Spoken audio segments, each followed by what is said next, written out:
अस्सलाम वालेकुम, मैं हूं सैयद शान हैदर। इस वीडियो के अंदर मैं 4 एनालिसिस करके बिटकॉइन की प्राइस प्रेडिक्शन करूंगा। सबसे पहले टेक्निकल एनालिसिस होगा, दूसरे नंबर पे सेंटीमेंट एनालिसिस होगा, तीसरे नंबर पे फंडामेंटल और फिर साथ ऑन चेन एनालिसिस होगा। इसके साथ ही मेटावर्स के अंदर बहुत बड़ी डेवलपमेंट हुई हैं, वो भी मैं आपके साथ इसके बारे में भी न्यूज़ शेयर करूँगा। तो सबसे पहले शुरू करते हैं जी, बिटकॉइन के चार्ट की तरफ आते हैं और बिटकॉइन की सपोर्ट देखते हैं जी। बिटकॉइन की सपोर्ट इस टाइम 20,000 पे है। अगर ये सपोर्ट टूटती है तो बिटकॉइन जो है वो 14,000 पे जा सकता है। इसी तरह जो इमीडिएट जो रेजिस्टेंस है वो 22,400 या 500 के पास है, जो कि यहाँ पर बन रही है। यहाँ पर जो वीकली मूविंग एवरेज है, ये मैंने वीकली चार्ट खोला हुआ है ट्रेडिंग व्यू के ऊपर। तो यहाँ पर ये देखें, ये वैल्यू बन रही है तकरीबन 22,500-600 के पास बन रही है। आज जो है ना वो कल सुबह पाकिस्तानी टाइम के मुताबिक यानी मंडे को सुबह 5 बजे जो वीकली कैंडल है ये इससे ऊपर क्लोज़ होनी चाहिए। अगर इससे ऊपर क्लोज़ नहीं होती तो टेक्निकली हम और नीचे जा सकते हैं, तो इसका ऊपर क्लोज़ होना बड़ा ज़रूरी है। तो अगर फिर भी अगर आपने इन्वेस्टमेंट की हुई, अगर ये नीचे क्लोज़ हो भी जाती है, आपने कुछ सेल चीज़ नहीं करनी। आपने अगर इन्वेस्टमेंट की हुई है तो आपने होल्ड करनी है, क्योंकि आगे CPI रिपोर्ट आने वाली है और मेरे ख्याल से वो नेगेटिव आएगी। और CPI रिपोर्ट नेगेटिव आने से या फिर ग्रेस्केल का ETF की भी न्यूज़ आने वाली है 6 जुलाई को। हो सकता है कि जो है वो ये बियर ट्रैप हो और यहीं से जो है मार्केट जो है वो दोबारा ऊपर चली जाए। इसी तरह अगर हम देखें जी, यहाँ पर जो बिटकॉइन डोमिनेंस है, बिटकॉइन डोमिनेंस काफ़ी कम हो रही है। इस टाइम 43.38% जो है वो आ गई है और मज़ीद नीचे आने की कोशिश कर रही है। तो ये बड़ी अच्छी चीज़ है। जो आल्ट कॉइन है उनके लिए बहुत ही ज़बरदस्त चीज़ है। इससे क्या होगा कि पहले तो जब बिटकॉइन ऊपर जाता था तो सारी करेंसीज जो है वो ब्लीड करना शुरू हो जाती थी, यानी नीचे आना शुरू हो जाती थी। तो अभी बज़ाहिर ऐसा लग रहा है जैसे बिटकॉइन ऊपर जाएगा तो डोमिनेंस इतनी कम होने की वजह से बाकी जो आल्ट कॉइन है वो उनमें पैसा भी आएगा, क्योंकि लोगों को जो इन्वेस्टर्स हैं उनको आल्ट कॉइन में ज़्यादा पैसा नज़र आ रहा है, जबकि बिटकॉइन में इस टाइम जो है वो कम पैसा नज़र आ रहा है। हालांकि जो बड़ी बड़ी वेल्स है, ज़ाहिर बात है वो बिटकॉइन में ही इन्वेस्टमेंट करेंगे, लेकिन पहले ऐसा होता था, जो पिछली बियर मार्केट आती रही है उसमें बिटकॉइन जब नीचे आता था तो डोमिनेंस जो है वो उसकी ज़्यादा इंक्रीज़ हो जाती थी। तो अभी ऐसा जो है वो नहीं हो रहा। इस तरह यही डॉलर इंडेक्स सुबह इसकी ट्रेडिंग ओपन होगी और ये जो S&P 500 है इसकी भी सुबह ट्रेडिंग ओपन होगी और ये अच्छा खासा इसने बुलिश कैंडल बनाई हुई है वीकली चार्ट के ऊपर। अगर ये मज़ीद बुलिश होती है तो बिटकॉइन भी ऊपर जाएगा। इसी तरह जो डॉलर इंडेक्स अगर ये नीचे आता है तो भी बिटकॉइन के ऊपर जाने के चांस हैं। और डॉलर इंडेक्स ने बेरिश कैंडल बनाई हुई है एक, ठीक है जी, और देखते हैं कि ये मज़ीद नीचे आता है या ये ऊपर जाता है। वैसे तो ये काफ़ी टाइम से इसी प्राइस रेंज में ही 104-5 के इर्द गिर्द जो है वो घूम रहा है। तो जब तक इससे ऊपर नहीं जाएगा तब तक हम जो है वो बिटकॉइन में बेरिश नहीं होंगे। तो जब ये ऊपर जाएगा तो अब हम कह सकते हैं कि अब बेरिश मार्केट जो है वो मज़ीद जो है वो चलेगी। इसी तरह अगर सेंटीमेंट्स के हिसाब से आप ट्रेडिंग करना चाह रहे हैं तो जो मार्केट इस टाइम चल रही है वो एक्सट्रीम फियर में चल रही है। एक्सट्रीम फियर में अगर आप बाइंग करते हैं तो आपको अच्छा खासा जो है वो फ़ायदा हो सकता है। अगर आप होल्डर हैं 1-2 साल तक वेट कर सकते हैं तो आप अच्छा खासा इससे गेन कर सकते हैं।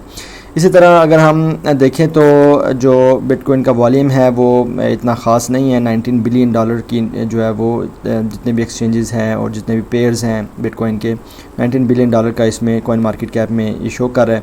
इतना ख़ास वॉल्यूम नहीं है, तो वॉल्यूम के हिसाब से बिटकॉइन की जो हालात हैं वो अच्छे नहीं लग रहे। इसी तरह जो अगर देखा जाए तो 24 आवर्स में सैंड ने 12% पंप किया और 7 डेज़ में 56% तक पंप किया। ये बहुत बड़ा पंप है। इसी तरह GMT ने भी 63% तक पंप किया। मेटावर्स कॉइन्स पंप कर रहे हैं, इसकी वजह है मैं आपको आगे जाके बताता हूँ। और इसके अलावा जो यहाँ डॉज कॉइन है, डॉज कॉइन भी अच्छा खासा जो है वो जंप कर रहा है। 28% तक पिछले 7 दिनों में इसने पंप किया है। इसकी वजह क्या है? इसकी वजह यह है कि जो एलन मस्क है उसने कहा है कि जी मैं जो डॉज कॉइन है वो बाय कर रहा हूँ। तो इस वजह से जो है वो इसमें हाइप आई हुई है और अगर तो बिटकॉइन ऊपर जाता तो ये इसके भी अच्छे खासे ऊपर जाने के चांस बन सकते हैं। इसी तरह जब भी आप इन्वेस्टमेंट की बात करते हैं तो एनालिसिस जो फंडामेंटल एनालिसिस है उसके साथ हमें जो वार जो चल रही है उसका भी जिक्र करना पड़ता है। रशिया और यूक्रेन की वार चल रही है, ये एक मेन बड़ी वजह है जिसकी वजह से जो स्टॉक मार्केट्स हैं और दुनिया की पूरी मार्केट्स और बिटकॉइन वगैरह सब कुछ नीचे आया हुआ है। सबसे पहले ये बड़ी वजह है। जब तक इसका हल नहीं निकलता तब तक जो है वो हम लॉन्ग टर्म में बुलिश नहीं हो सकते। या ऐसा भी हो सकता है कि अगर ये जंग जो है ज़्यादा अर्से तक जारी रहती है तो लोग हो सकते हैं इसकी आदी हो जाएं। और ये है कि जिस तरह अफ़गान जंग जारी रही है अमेरिका के साथ 20 साल तक जारी रही है, तो उसमें फिर स्टार्टिंग में थोड़े से मार्केट क्रैश की थी लेकिन फिर आहिस्ता आहिस्ता ऊपर चलेगी। तो अगर हम आदी हो जाते हैं इन्वेस्टर्स और एक रोज़ की रूटीन बन जाती है तो फिर हम ये कह सकते हैं कि शायद मार्केट आहिस्ता आहिस्ता जो है वो अपना मोमेंटम पकड़ ले। तो अभी जो रशिया ने यूक्रेन के एक जो अहम शहर है उस पर कब्ज़ा कर लिया है और ये जो इनका साथ इनके कंट्री है बेलारूस, उनको ये जौहरी मिज़ाइल निज़ाम देने जा रहे हैं। तो और यूक्रेन के ऊपर इनकी जो गिरफ्त है वो मजबूत होती जा रही है। इवन ये BBC जो न्यूज़ है और न्यूयॉर्क टाइम्स, ये वाले जो न्यूज़ चैनल हैं ये रिपोर्ट कर रहे हैं। तो हालांकि ये इनको सपोर्ट ज़्यादा नहीं करते लेकिन फिर भी अगर ये कह रहे हैं तो इसका मतलब ये है कि वाकई ही वो जंग आगे उनके हक़ में जाती जा रही है। इसी तरह जो G7 की मीटिंग हुई है, 7 जो बड़े कंट्रीज़ हैं जो बड़ी माशियत हैं वो इकट्ठी हुई हैं और उन्होंने जो रशिया के ऊपर है उनमें नई पाबंदियाँ लगाने का अंदिया दिया है। और जो गोल्ड है उन्होंने कहा जी हम जो है वो जो भी कंट्रीज़ हैं वो G7 कंट्रीज़ वो गोल्ड इंपोर्ट मत करें रशिया से। जैसे ही इन्होंने इकट्ठे हुए हैं तो जो रशिया है उसने अच्छी खासी बमबारी की है जो इनका कैपिटल सिटी है कीव के ऊपर। तो ये है कि आप देखते हैं कि ये जंग किस रुख जाती है, क्योंकि इसका कोई ना कोई हल निकलेगा तो तब ही कुछ मार्केट। इसी तरह जो ग्रैंड थेफ्ट ऑटो 6 है इसमें ये चाह रहे हैं कि क्रिप्टो करेंसीज़ जो है वो साथ लाई जाएं और इससे क्या फ़ायदा होगा कि जो गेम प्ले कर रहे होंगे वो अच्छा खासा जो है वो अर्न कर सकते हैं डिफरेंट NFTs बाय करके। जिस तरह जो है वो आपने अगर खेली हुई है ग्रैंड थेफ्ट ऑटो, इसमें आप बाइक्स ले सकते हैं और डिफरेंट बिल्डिंग्स इसमें आप ले सकते हैं, उसके अलावा एरोप्लेन ले सकते हैं और जो मोटरसाइकिल कारें ले सकते हैं। तो इसी तरह जो है वो अगर आप और फिर यह है कि ये पेड लेंगे, अगर वहाँ पर रेसिंग वगैरह होती है या कुछ का यूज़ केस होता है तो आपको उसमें से खेलने के भी उसमें पैसे मिलेंगे। तो ऑलरेडी ऐसे गेम्स ऑलरेडी मौजूद हैं जिसमें आप अर्न कर सकते हैं और इवन अभी थोड़ी सी काफ़ी डेवलप हो चुकी हैं। लेकिन मिसाल के तौर पे पोल्का सिटी गेम है, उसके अंदर आप जो है वो NFTs अगर बाय करते हैं तो आपको NFTs बाय करने पे APY मिलता है, आपको सिर्फ बाय करने पे ही आपको कुछ ना कुछ पैसे मिल रहे होते हैं। तो इस तरह ये जो है अगर ये क्योंकि बहुत बड़ी गेम है, अगर ये आ जाती है तो ओवरऑल गेमिंग इंडस्ट्री जो है वो बूम कर सकती है। इसी तरह जो मेटावर्स के अंदर एक बड़ी डेवलपमेंट मैंने आपको बताया था कि हुई है, वो क्या हुई है, तकरीबन 71 के करीब बड़ी बड़ी जो कंपनीज़ हैं उन्होंने आपस में जो है वो एक कनेक्शन बनाया है। जिस तरह ये देखें आप एडोब फोटोशॉप है, एडोबी कंपनी है, उसके अलावा ये ऑटोडेस्क कंपनी है और ये आप सारी देख सकते हैं, मेटा है, माइक्रोसॉफ्ट है, इवन जो यहाँ पर आप देख लें यूनिटी है, ये गेम डेवलप करते हैं, इसके ज़रिए गेम डेवलप हो सकती है, एनवीडिया है। ये तकरीबन 71 कंपनीज़ हैं, इन्होंने आपस में पार्टनरशिप की है। पार्टनरशिप क्या की है, ये पार्टनरशिप की है इन्होंने ताकि हम मेटावर्स को डेवलप कर सकें। और देखें ये मेटावर्स को छोटी सी चीज़ नहीं है। मेटावर्स ये है कि आप पूरी जो डिजिटल जो फिज़िकल जो दुनिया है, वर्ल्ड है, उसको आपने डिजिटल वर्ल्ड में लेके जाना है। तो हर एक चीज़ आपने लेके जानी है। मिसाल तौर पे जो गाड़ियां हैं, गाड़ियां भी आपकी मेटावर्स के अंदर होंगी। तो अब गाड़ियां कौन डिज़ाइन करेगा? ठीक है, फेसबुक तो नहीं डिज़ाइन कर सकता। तो उसके लिए जो 3D सॉफ्टवेयर है, मैं ऑटोडेस्क के बारे में जानता हूँ, यहाँ पर गाड़ियाँ डिज़ाइन हो सकती हैं। इनके डिफरेंट बहुत ज़्यादा सॉफ्टवेयर्स हैं, ड्राइंग्स बन सकती हैं। इस तरह एडोब जो है वो ग्राफिक्स के अंदर वो इनका बड़ा नाम है। ग्राफिक्स जो डिज़ाइन होंगे वो फेसबुक तो नहीं कर सकता, वो ये एडोब ही वाले ही करेंगे, या इनकी टीम करेगी, या इनके आगे जो लोग होंगे वो करेंगे। इसी तरह जो ग्राफिक्स जो दिखाने का जो अमल है, जो हार्डवेयर, आप एनवीडिया बड़ा मशहूर है, तो वो जो चीज़ें हैं वो ज़ाहिर बात है एनवीडिया की हेल्प से होंगी। इस तरह माइक्रोसॉफ्ट का अपना एक नाम है, अपना एक काम है।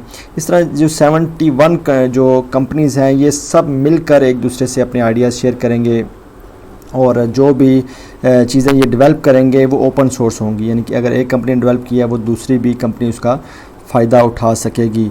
और इसके अलावा जो तकरीबन 82 और भी पार्टिसिपेंट मेंबर्स हैं, 82 और भी कंपनीज़ हैं, उन 71 तो ये प्रिंसिपल मेंबर्स हैं। इसके अलावा जो तकरीबन 82 मेंबर्स जो हैं वो पार्टिसिपेंट भी हैं, और यहाँ पर आप देख सकते हैं ये सारी।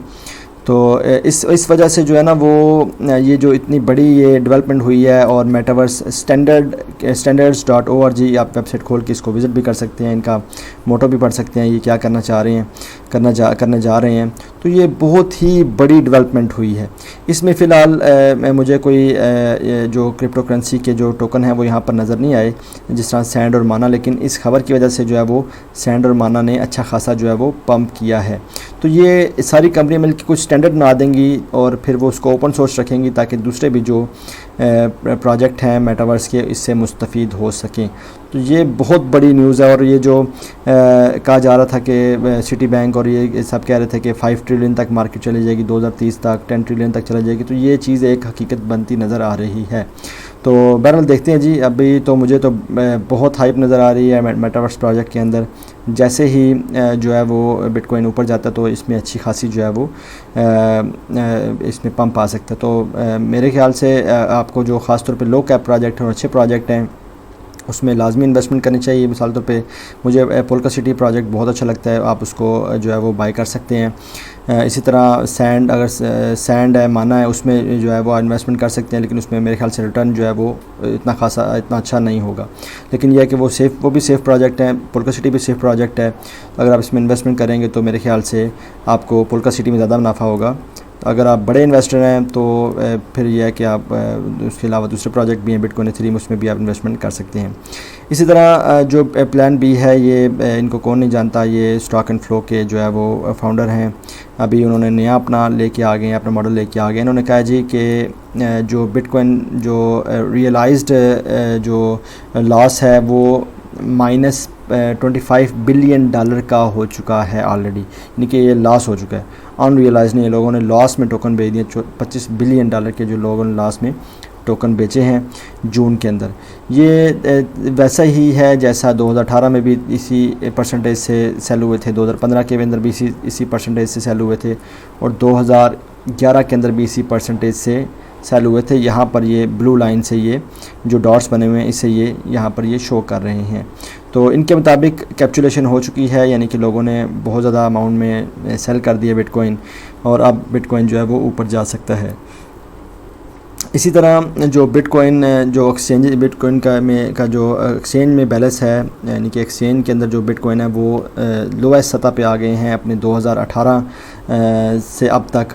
तो इसका मतलब ये है कि लोग अगर एक्सचेंजेस पे बिटकॉइन आते हैं तो उसका मतलब ये होता है कि लोग उसको सेल करने आ रहे हैं। अगर यहाँ से एक्सचेंजेस से बिटकॉइन बाहर ले जाएं अपने वॉलेट्स के अंदर, जैसे मेटामास्क में, ट्रस्ट वॉलेट में या हार्डवेयर वॉलेट्स में, इसका मतलब ये होता है कि वो लॉन्ग टर्म होल्ड करना चाह रहे हैं। तो ये भी एक बुलिश न्यूज़ है। तो देखते हैं जी बिटकॉइन जो मैंने आपके साथ शेयर किए सारी न्यूज़, आप देखते हैं कि बिटकॉइन किस तरफ मूव करता है। ये थी जी आज की न्यूज़। उम्मीद है आपको आज की न्यूज़ पसंद आई होगी। कल तक के लिए अल्लाह हाफ़िज़, अस्सलाम वालेकुम।